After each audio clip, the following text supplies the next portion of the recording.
Today marks 8 days since authorities began looking for Elijah Vue. Reported missing in Two Rivers, police activated an Amber Alert on the afternoon of Tuesday, February 20th. Elijah is 3 feet tall, weighs between 45 and 50 pounds, has brown hair, brown eyes, and a birthmark on his left knee. He was reported missing from an apartment on the 3900 block of Mishicot Road. Brittany Schmidt joins us now live from Two Rivers, where authorities, family, and volunteers are conducting separate rounds of searching today. Brittany. Jeff and Emily, Elijah's family is asking for privacy at this time as they continued their efforts and their focus and their might on finding Elijah.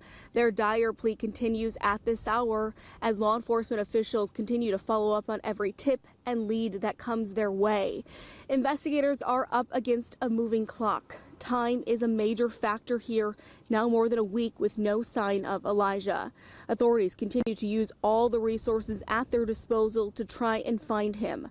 This morning, we talked to a retired FBI special agent who spent his career investigating crimes against children. David Fallon is also a trainer with the National Criminal Justice Training Center of Fox Valley Technical College.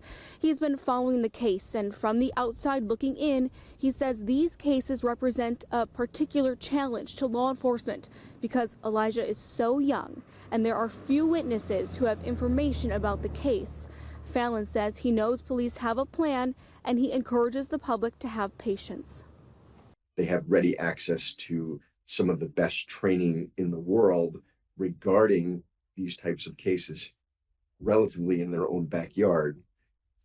I would think that they have an idea, a very good idea of what they're doing. They have a plan, they're executing that plan. They're just not telling you because we can't inform the public of exactly what we're doing and what we know. I think it is incumbent upon the community to have faith in their abilities and their training and give them a chance to go out and do this without being terribly scrutinized. I understand the frustration in the media and the community, but there are things that we just can't say out loud. Anyone who has any information that could lead them to the whereabouts of Elijah is up to $15,000. Reporting live in Two Rivers, Brittany Schmidt, Action 2 News. Thanks. Here is Elijah's picture one more time. Manitowoc County Crime Stoppers also offering a reward, $1,000, for information that leads to Elijah being found. The phone number is on your screen. That number, 920-683-4466. First